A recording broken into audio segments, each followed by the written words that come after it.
Hi viewers, welcome to our channel. ప్రస్తుతం మనతో పాటు భరద్వాజ్ గారు సీనియర్ జర్నలిస్ట్ ఉన్నారు. వారితో ఒకసారి మాట్లాడదాం.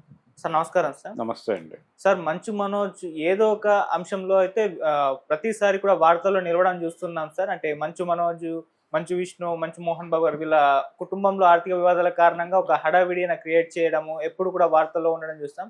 అయితే నిన్న పోలీస్ స్టేషన్లో ఈయన హల్చల్ చేశారు సార్. అంటే ఫుల్ వాళ్ళని పోలీస్ స్టేషన్లోకి తీసుకొచ్చేసారు. వాళ్ళ బాడీ గార్డులను కూడా తీసుకొచ్చినట్టుగా వార్తలు అయితే వినిపిస్తున్నాయి. ఆ పోలీస్ స్టేషన్లోనే ఈయన గందరగోళం సృష్టించారని కూడా ఆ వీడియోలన్నీ కూడా వైరల్ అవుతున్నాయి. మరి ఏం జరిగింది, ఎందుకు పోలీసులు వీళ్ళ స్టేషన్ తీసుకొచ్చారు, మరి మీరేం చెప్తారు సార్ దీనికి సంబంధించి? ఏం లేదండి, ఆయన రిసార్ట్లో ఉన్నాడు అక్కడ దగ్గరలో.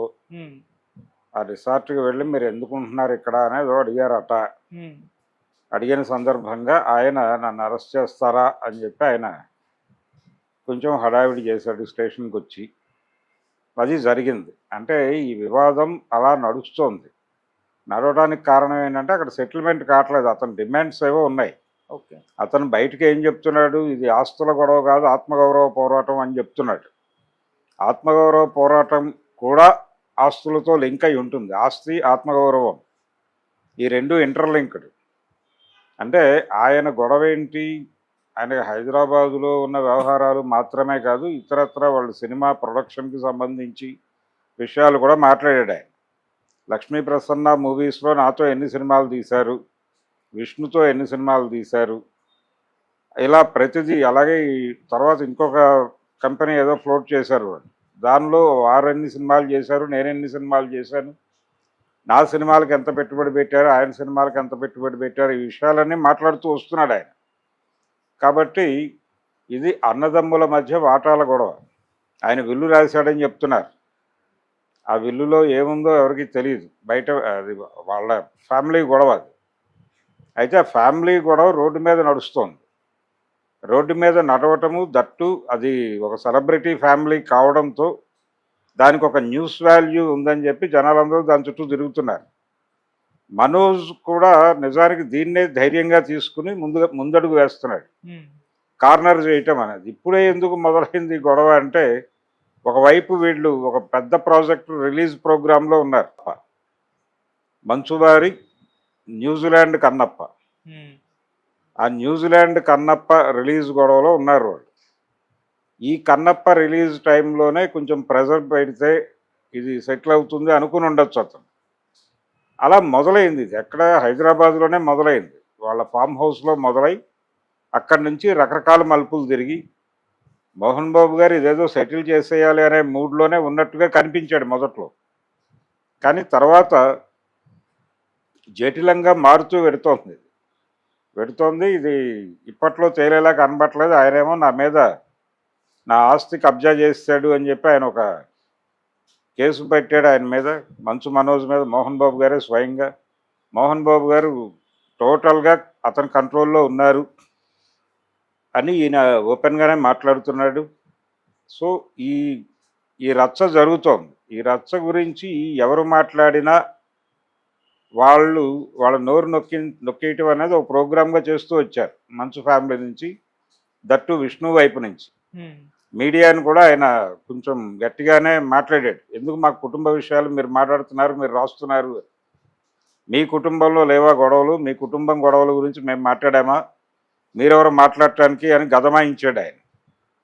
ఓకే, బాగానే ఉంది. కానీ మీ తమ్ముడు రోజువారీ గొడవ చేస్తున్నాడు బయట. ఇదేమో మీ ఫ్యామిలీ సెలబ్రిటీ ఫ్యామిలీ అవడంతో ఇది ఇంకొక న్యూస్ వాల్యూ ఉందని ఎవరో ఒకళ్ళు మాట్లాడుతున్నారు.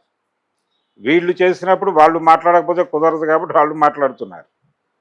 కాబట్టి పాత రోజుల్లో ఒక మాట ఉంది, వ్యక్తుల వ్యక్తిగత జీవితం వారి వ్యక్తిగతం, కానీ పబ్లిక్లో పడ్డాక ఏవైనా అంటాం అన్నాడు శ్రీశ్రీ గారు. కాబట్టి ఇప్పుడు పబ్లిక్లో పడ్డారు కాబట్టి ఎవరైనా ఏదైనా అంటారు. అనకూడదు అనడానికి హక్కులు కోల్పోయారు వాళ్ళు. ఆ కోల్పోవడానికి కారణం మంచు విష్ణు. తను ట్వీట్ చేశాడు. ట్విట్టర్ వేదికగా ఇద్దరూ కాసేపు ఘర్షణ పడడంతో తను కూడా ఈ విషయంలో ఓవర్గా బిహేవ్ చేసినట్టుగా ప్రపంచానికి అర్థమైపోయింది. మోహన్ బాబు గారు రకరకాల ఆడియోలు రిలీజ్ చేశాడు. మనోజ్ మీద చాలా ఓపెన్గానే పోలీస్ స్టేషన్కి ఆయన కంప్లైంట్ లాంచ్ చేశాడు. ఇంత జరిగిన తర్వాత ప్రపంచం అనివార్యంగా మాట్లాడుకుంటుంది ఈ కేసు గురించి. మీడియా ఫోకస్ ఎందుకు పెడుతోందంటే పెడతారు. మీడియా ఫోకస్ పెట్టడం అనేది తనకి ప్లస్ పాయింట్గా అతను తీసుకుంటున్నాడు మనోజ్. ఈ రచ్చ ఇలా జరగకూడదు అనుకుంటే అది సెటిల్ చేయాలి. సెటిల్ చేయటం అంటే అతనికి బహుశా నేను అనుకోవడం ఆ ఎడ్యుకేషనల్ ఇన్స్టిట్యూషన్స్ సంబంధించి ఒక మాట మాట్లాడాడు ఆయన. ఆ కమిటీలో నేనున్నాను, నాతో పాటు మా బంధువులు ఉన్నారు, మాకు న్యాయం జరగదని మేము అనుకుంటున్నాం అనే మాట వాడాడు ఆల్రెడీ. సో అక్కడ వీళ్ళ షేర్ ఏమిటి, వీళ్ళ గొడవ ఏంటి అనేది అక్కడ సెటిల్మెంట్ జరగాలి.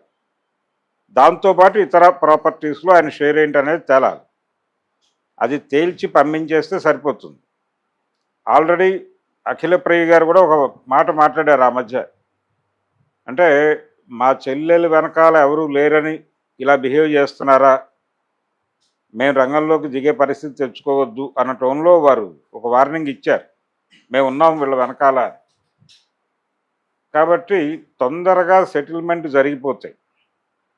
తొందరగా ఆయన చెప్పినట్టుగా ఎడ్యుకేషనల్ ఇన్స్టిట్యూషన్స్లో ఇతనికి భాగం ఉందా లేదా, ఆ కమిటీలో ఇతను ఉన్నాడా, లేకపోతే ఏదైనా ఒక రెజల్యూషన్ ద్వారా వీళ్ళని పంపించేశారా, ఇప్పుడు ఆయన చెప్తున్నటువంటి వారి బంధువుల్ని వారిని పంపించేశారా అనేది ఒక క్లారిటీ ఇచ్చేస్తే సరిపోతుంది. మనోజ్కి మేము ఆల్రెడీ ఇంత ఇచ్చేసాం, ఆయన చెప్తున్నట్టుగా లక్ష్మీ ప్రసన్న మూవీస్లో ఆయనతో సినిమాలు చేయలేదు, ఇవన్నీ బూటకం, ఇదిగో ఇంత ఖర్చు పెట్టాం అతని మీద, మాకేం వర్కౌట్ అవ్వలేదు, విష్ణు మీద ఇంత ఖర్చు పెట్టాం వర్కౌట్ అయింది, అతను ఇలా హెల్ప్ చేస్తున్నాడు, అలా చూసుకుంటున్నాడు ఈ ఫరమ్స్ అన్నీ, కాబట్టి అతని పట్ల మేము కన్సిడరేషన్తో ఉన్నాము, ఇతని పట్ల లేము అని చెప్పి ఒక ప్రకటన చేయొచ్చు, గొడవ లేదు.